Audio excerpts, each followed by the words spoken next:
Welcome back to another episode of 40 Facts About the 40K Universe. I am your host Gershwin and you are watching One Mind Syndicate. Today we continue talking about Chaos Space Marines as we get into the Plague Marines. If you guys have any suggestions for other topics of Warhammer 40K that you guys would like us to cover, please comment down below. Don't forget to put suggestion followed by whatever request you have. With that said, let's get into 40 Facts About the Plague Marines. Plague Marines are those Chaos Space Marines who have wholly dedicated their lives and souls to the service of the Chaos God Nurgle. The Plague Marines have dedicated their loathsome existence to spreading corruption and decay across the universe. The plague fleets of Nurgle that periodically spew forth from the Eye of Terror are captained by the Plague Marines, spreading Father Nurgle's warp-spawn pestilence across the star systems of the galaxy, forever spreading the death and decay that are the hallmarks of Nurgle's kingdom. The origins of the Plague Marines can be traced back to the early 31st millennium, during the opening days of the Horus Heresy. Ignatius Grulgor was the commander or captain of the Death Guard Legion's Second Grand Company. During the massacre of the Traitor Legion's loyalists on Isfahan III that initiated the heresy, Grulgor was posted on an Imperial frigate, Eisenstein, to kill the loyalist captain Nathaniel Garro and his 100-strong company of Death Guard Astartes. Grulgor was initially killed in a firefight on the gun decks of the Eisenstein after a stray bolter pistol shot released the Life Eater virus that had been intended to be used against the loyalist Astartes of Isfahan III.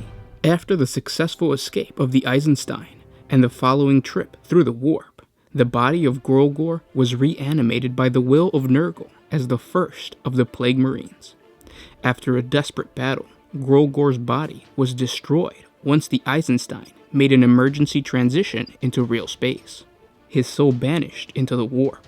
The Plague Lord eventually raised Grulgor as one of his demon princes. In the year 999 of the 41st millennium, Grulgor would return to haunt the Imperium during the Forces of Chaos assault upon Medusa 5. The Plague Marines later appeared en masse at the start of the Horus Heresy. The Death Guard Legion had become becalmed and trapped within the warp where the Destroyer Plague, later known to the Imperium as Nurgle's Rot, attacked their bodies.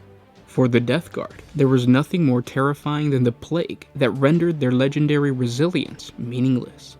These were warriors who were immune to disease, contagions, toxins, and pollutions that bedeviled normal men. What the Death Guard endured was unimaginable, yet none suffered more than Mortarion himself. Unable to endure the suffering any longer, the Primarch and his legion offered themselves up to the service of the Lord of Decay in return for their lives. Their bodies became bloated and swollen, with corruption festering within them. But they no longer felt the agony of the warp pox and did not die from the horrific symptoms. When the Death Guard Legion emerged from the warp, they bore little resemblance to the proud Astartes who had entered. Their once gleaming gray armor and the proud heraldry of the once Imperial champion was no more. In their stead was a sickly pale of greenish hue. Each Astarte was now a bloated grotesque covered in pockmarks and boils, scabs, and sores. They bore the stink of corruption, as the very air about them was clouded with swarming flies. Even their weapons and war machines had been mutilated, and were now powered by the sickly sorcery of chaos, glowing with lamented green energy and oozing gangrenous pus. The Death Guard had become walking pestilence carriers. They had become Plague Marines. Many Plague Marines, particularly those who were originally members of the Death Guard Legion, still prefer to wear the Mark III iron pattern suits of power armor, first used during the Great Crusade.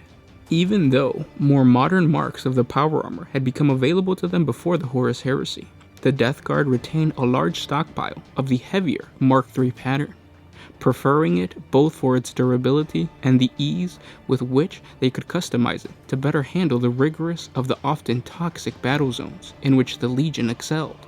The armor of the Plague Marines, regardless of its type, usually suffered from severe corrosion and structural breaches over its millennia of service within a corrupted Astarte. Plague Marine power armor is often further modified with the inclusion of a heretical pattern open vent reactor backpack and blasphemous iconography, as well as swelling or even cracking like a broken eggshell to contain the grotesquely mutated physique of its wearer.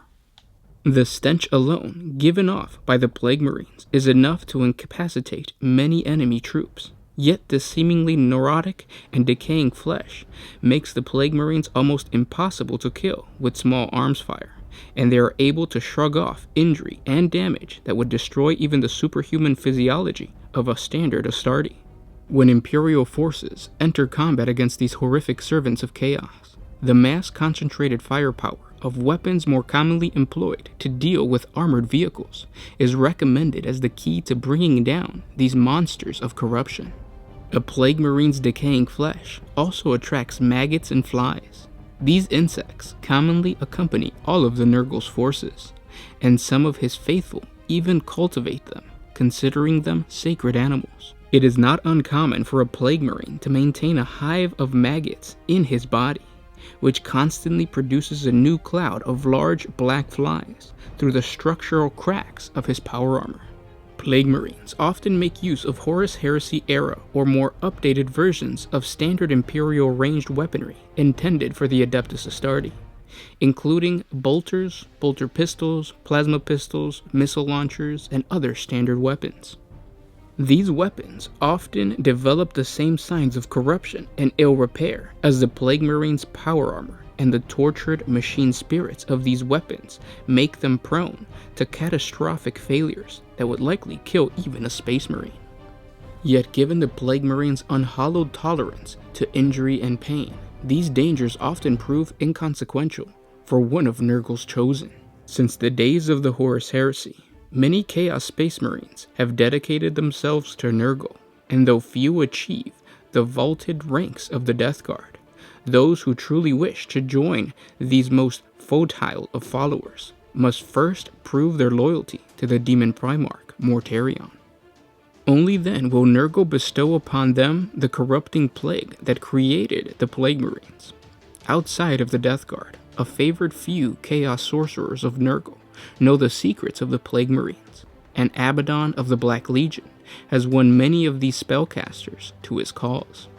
In return for loyalty and long service, these so-called Blight Mages will bestow their pestilent gifts in the cause of Chaos Undivided. Plague Marines prefer short-range firefights, where they can see the festering wounds inflicted upon their enemies, while they shrug off the bolts and last blasts directed back at them. Their decaying brains are inured to the agony of their bodily corruption that runs rampant in their diseased carcasses, making them all but immune to the pain or discomfort of battle wounds. When their enemies close within assault range, the Plague Marines make use of their blight grenades and release their toxins that they contain, which proceeds to eat away at armor and fill the air with thick, noxious clouds of blinding spores. The more flamboyant of these blight grenades are made from the severed, decaying heads of their fallen enemies. The plague fleets of Nurgle carry Nurgle's followers to inhabited worlds where the Plague Marines' destructive raids are followed by massive outbreaks of no less destructive contagions. Once these plague ships are abandoned or their crews finally destroyed, their hulks float back into the warp and eventually find their way back to the Plague Planet, where they may be recrewed for new incursions into the material universe. Plague Marines have an inhuman tolerance for pain, enduring injuries that would cripple even other Space Marines, their nerves dulled by disease or even mostly rotted away, which is the Plague Lord's greatest enhancement of those who embrace him. Plague Marines are normally armed with some manner of bolter with which they unleash a steady rain of firepower, but they may also carry other weapons. They sometimes arm themselves with a close combat power sword that can communicate Nurgle's rot to the victim. The ability to spread Nurgle's rot is a special psychic power granted to a Plague Marine through his connection to the Plague Lord that follows him to summon the horrific plague of Nurgle from the warp and unleash them upon the enemy. Those not tightly armored against biological infestation are instantly affected and quickly killed by the infection. Plague Marines make up the majority of the Death Guard Traitor Legions of Chaos Space Marines. But not all Plague Marines are members of the Death Guard. Any Chaos Space Marine or Renegade Space Marine who dedicated himself to the Plague Lord Nurgle may become a Plague Marine. And those were 40 facts about the Plague Marine. If you guys have any suggestions for other topics, please comment down below. And now a special message from us. What is up, guys? It is the Sound Alchemist here with Gershwan. I said his name for once. I feel awesome. But anyway, this awesomeness is mostly here because today we are doing giveaways. Gersh, tell them what it is. Courtesy of our friends over at Spellcrow. It's a Polish company that is dedicated to building some awesome kit bashing sprues and bits for Warhammer 40K and just a bunch of other stuff. But they sent us over some free things, and they said we're gonna send you some stuff, but the caveat is that you have to give them away for your viewers because they love you guys as much as we love you.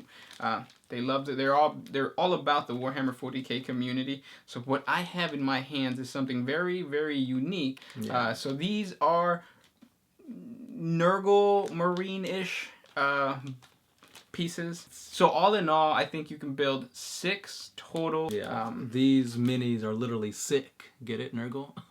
No, but honestly, they look amazing. If GW makes anything close to this, I'm gonna be amazed because this stuff is really some truly awesome work. The sculpts are amazing. They can easily pass for GW models. Awesome stuff, Spellcrow. Really, really highly detailed bits. Yeah, spellcrow.com is their website. The link is going to be down in the description. But please check these guys out. Just because they don't just have what you see before you, they have way more on their website. So check them out. And if you want to win these good Nurgle Plague Marine stuff, because it's not just Plague Marines, you get some extra bits too, right. Like some tank decals and stuff like that. Comment down below. You can comment whatever you want. Don't forget to like and subscribe to the channel, and you can win this. So again, comment down below whatever you want, and we'll pick the winners next week. Big ups to you guys, and thank you, Spellcrow, for this amazing giveaway. And again, guys, thank you so much for tuning in every single day to watch our videos. It's awesome that you take that time out of your day to listen to us read you the lore of Warhammer 40K. Now, don't forget to like, comment, and subscribe in order for your chance to win this. And again, good luck. I'll see you guys tomorrow. This was Gershwan with One Mind Syndicate, signing out.